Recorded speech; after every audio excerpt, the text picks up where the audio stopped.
Olá, meu amigo, minha amiga. Todas as vezes que surge algum tipo de problema que envolve nosso âmbito familiar, nosso âmbito pessoal, ou mesmo o âmbito da sociedade de um modo geral, algumas pessoas, algumas entidades têm total legitimidade para analisarem o que aconteceu, fazerem avaliações, apontarem sugestões. Quem não pode falar absolutamente nada são aqueles que são corresponsáveis ao problema, aqueles que criaram condições para o problema existir, aqueles que se omitiram em relação ao problema. E mais do que isso, aqueles que acentuaram a existência do problema. É o que está acontecendo hoje no Brasil e diante das circunstâncias que nós estamos envolvidos, muitas pessoas têm esquecido, de apontar o dedo para alguns desses causadores que hoje estão se manifestando como se não tivesse absolutamente nada a ver com esse tipo de questão que está acontecendo e que está afetando não só o estado do Rio Grande do Sul, mas todo o povo brasileiro, causando também a comoção de pessoas espalhadas por todas as partes do mundo em função do retrato que a degradação do meio ambiente no planeta está acarretando e está chegando cada vez mais a povos distintos que nunca passaram por essas situações. Então eu quero chamar a atenção hoje de vocês e fazer aqui, mostrar para vocês algumas cenas, algumas imagens e alguns fatos, para que a gente pergunte para todo aquele ser que se conecta ali com aquilo que a gente chama de extrema-direita bolsonarista, para que eles apontem. Está aqui o desafio, apontem o único ato que o segmento político que eles estão envolvidos, que eles representam, que tem ali a figura do inelegível como seu líder maior,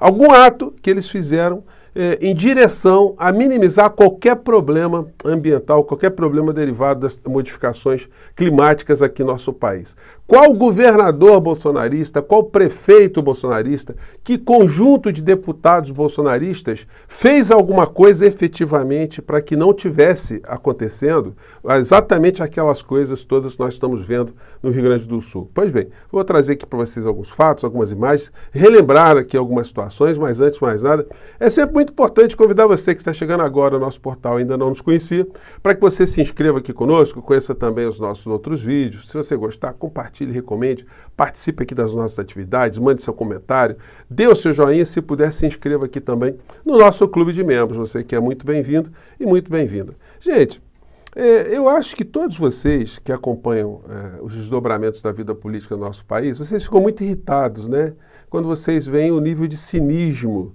desse universo bolsonarismo em relação a algumas situações. Eles não têm a menor legitimidade para falar, por exemplo, em direitos humanos, No entanto, eles invocam essa questão de direitos humanos em direção àqueles que quiseram destruir a democracia do nosso país e que agora estão sofrendo as consequências dos crimes que cometeram.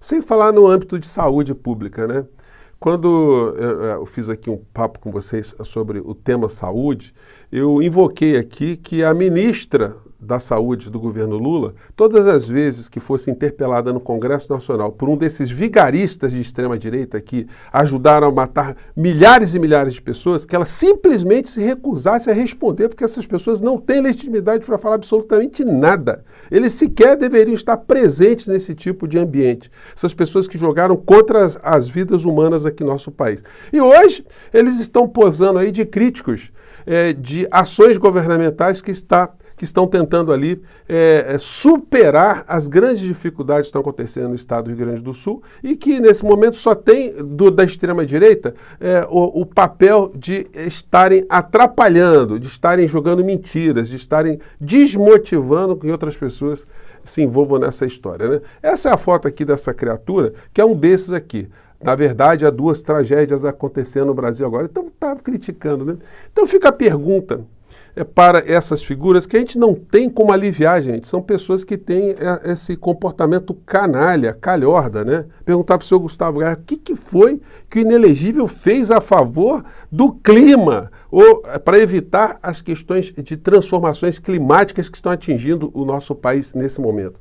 Só fez coisa ruim, só fez coisas para acentuar aquilo que a gente está vendo agora. Então essas pessoas são corresponsáveis, elas são cúmplices, elas são cínicas. Nesse momento a gente tem que denunciar e perguntar para cada pessoa que você estiver conversando, pergunte assim, amigo, mas o que foi que o Bolsonaro fez em favor do meio ambiente? Qual foi o ato concreto? Qual foi o ato concreto dos filhos do Bolsonaro? E o bolsonarismo, os ministros de Bolsonaro, o que eles fizeram? Que o senhor Ricardo Salles, que as pessoas se lembram dele apenas como uma pessoa que queria modificar, né, adulterar a legislação ambiental para favorecer justamente aqueles que destroem o meio ambiente e destroem o clima. Bom, as notícias concretas são essas. Bolsonaro cortou orçamento do IBAMA, ICMBio e INPE, órgãos-chave para combates ao desmatamento. Essa matéria aqui é do dia 25 de outubro de 2022.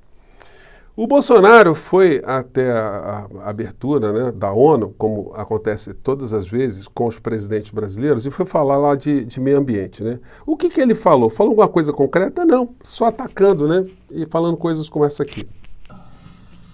Prova de que somos um dos países que mais protege o meio ambiente. Nessa época do ano, o clima seco e os ventos favorecem queimadas espontâneas e também as criminosas. Vale ressaltar que existem queimadas praticadas por índios e populações locais. E aí, o seguinte, ainda colocou a culpa nos indígenas, né? Nos caboclos, etc, etc, etc. Bom, aqui, quando o Bolsonaro foi eleito, ele tinha prometido que extinguiu o Ministério do Meio Ambiente. Só que ele acabou não fazendo isso. Ele queria fundir também o Ministério do Meio Ambiente com a pasta da Agricultura. Mas o fato é que ele colocou o Ricardo Salles, que já tinha um passado tenebroso em relação às questões de meio ambiente, e na matéria aqui a gente vê o seguinte fato. Outra medida significativa que o Bolsonaro tomou, né, foi a extinção da Secretaria de Mudanças do Clima e Florestas. Extinguiu. Então, povo gaúcho, tenha isso em mente. Vocês, quando estiverem escutando alguma bobagem de algum bolsonarista, alguma crítica, lembre-se que o inelegível, com a sua trupe, fez isso. Ele extinguiu um órgão que poderia estar ajudando de alguma maneira a prever, ou pelo menos mitigar, ou pelo menos orientar os governos para que essas situações fossem enfrentadas de uma maneira menos complicada, para dizer o mínimo, né? Bom, então com ela deixam de existir o Departamento de Políticas em Mudança do Clima e o Departamento de Monitoramento, Apoio e Fomento de Ações em Mudanças do Clima, segundo o ministro do Meio Ambiente, Ricardo Salles. A agenda relativa às mudanças climáticas será tocada por uma assessoria especial a ser criada. Só que ele não criou assessoria nenhuma, né? Outras estruturas, como a Comissão Nacional de Combate à Desertificação e o Comitê Gestor do Fundo Nacional sobre Mudança do Clima, foram removidas da pasta sem que indicasse para onde irão. Então, isso é o que o genocida, além de ajudar a matar pessoas no nosso país, fez com relação ao meio ambiente, cujas consequências a gente está vendo nesse episódio dramático, né? Mas o governo fez outras coisas. Freixo vai ao Ministério Público Federal contra General Heleno por liberar garimpo na Amazônia. Então, esse foi o comportamento desses genocidas e genocidas climáticos, né? Se a gente pudesse usar essa expressão também, né? Enfim. Governo Bolsonaro exonera chefe de monitoramento do INPE. Governo Bolsonaro exonera chefe de monitoramento INPE. Saída ocorre após divulgação de dados recordes de desmatamento na Amazônia em junho. Coalizão de ONGs aponta que caso demonstra que o governo ainda está tentando intervir no Instituto. O governo Bolsonaro exonerou na segunda-feira a coordenadora-geral de observação da Terra do Instituto Nacional de Pesquisas Espaciais, do INPE. Esse departamento é responsável pelos sistemas DETER e PRODES, que monitoram o avanço do desmatamento na Amazônia. A retirada de Lúbia Vinhas do cargo foi publicada no Diário Oficial em portaria assinada pelo ministro Marcos Pontes, Ciência e Tecnologia. Então, gente, são essas questões aí que a gente está enfrentando e que tem o dedo dessas criaturas, ou por ação ou por omissão, e no caso, com muita vigarice, né? Sempre para fortalecer segmentos que, como em outras partes do mundo, são contrários a qualquer tipo de restrição proposta para evitar que nós tenhamos, por exemplo, tragédias como nós estamos vendo no Rio Grande do Sul. Matéria de hoje mais cedo está mostrando na Folha, né, que situações absolutamente impensáveis no Brasil estão acontecendo. Enchentes forçam reconstrução de cidades gaúchas em outros lugares. Municípios de Roca Salles e Mussum tiveram grandes áreas devastadas e a prefeitura teve que mudar de endereço para trabalhar na limpeza e reconstrução. Bom, comentei com vocês que tudo tem a ver também com escassez de recursos, né? Não há política pública sem nenhum tipo de recurso público. E para se ter um recurso público, né, destinado a determinado segmento, é importante que a sociedade esteja mobilizada e esteja conscientizada. Como eu sempre repito aqui com vocês, né, uma frase, um pensamento atribuído a Hegel, o filósofo Hegel, a informação gera a ação. A desinformação gera a conformação. Se você não tem informação sobre algo que está acontecendo, você vai ficar inerte, óbvio, né? Se está vindo um meteoro aqui cair na nossa cidade, nós não estamos sabendo, nós vamos sofrer as consequências, né? Na medida que a gente tem essa informação, a gente vai agir em função dessa informação. Esse pensamento clássico, ele funciona também numa questão específica, que é o orçamento público, que em vários programas aqui eu tenho repetido, tenho comentado com vocês. Essa é uma questão central, que vai ter que ser enfrentada agora com essa crise. O Estado do Rio Grande do Sul, por exemplo, eu já vi um comentário da professora Fatorelli, não tem condições de pagar a dívida fiscal que tem, e vai ter que rolar essa dívida para poder suportar ali os problemas todos que terá que resolver o governador do Rio Grande do Sul. Por que que o Brasil também, de um modo geral, que tem tantos problemas, não pode cuidar dessa questão também, não pode levar para o povo, para que o povo decida o que nós vamos fazer com essa dívida que nós não sabemos a origem? É o momento da gente começar a levantar questões fundamentais que aprisionam o nosso povo, a nossa soberania, para que a gente consiga ir na direção das nações que conseguiram a sua emancipação, conseguiram sua independência, conseguiram seu desenvolvimento.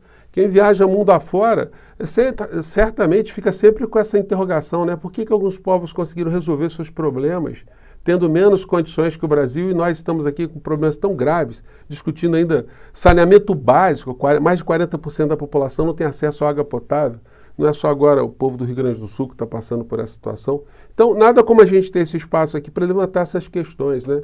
É nossa responsabilidade, a responsabilidade de todos nós aqui, começarmos a ir mais fundo em alguns problemas, além de ficarmos aqui rebatendo essas questões que a extrema-direita joga todos os dias e nos colocam sempre numa posição reativa, de ficar aqui o tempo todo reagindo a essas insanidades dessa gente tão complicada, né? Poderia aqui falar aqui de Trump, falar desses negacionistas todos, falar aqui o que essa gente está fazendo para desinformar a sociedade, para desmobilizar pessoas, né? E isso tudo também está acendendo um outro alerta, né? Que é chegado o momento de criminalizar formalmente as pessoas que praticam, que difundem mentiras para fins eleitorais, para fins de causar algum tipo de problema, para criar algum tipo de corrosão na estrutura social ou algum tipo de prejuízo social. Não dá para a gente mais ficar lutando com essas coisas assim apenas no campo das palavras, não. Tem que ter uma lei mesmo que cuide desse assunto, né? Mas para isso também a gente vai precisar debater muito aqui nas redes sociais, né? Bom, é por isso que eu estou aqui, gente. Eu fico por aqui, mande seu comentário e responda essa questão. Existe alguma coisa positiva que o Bolsonaro e o bolsonarismo fizeram a favor da questão do meio ambiente para evitar tragédias como essa que a gente está vendo agora no Rio Grande do Sul? Essa é a questão objetiva. Alguém consegue responder? Eu fico por aqui, gente. Um grande abraço. Tchau.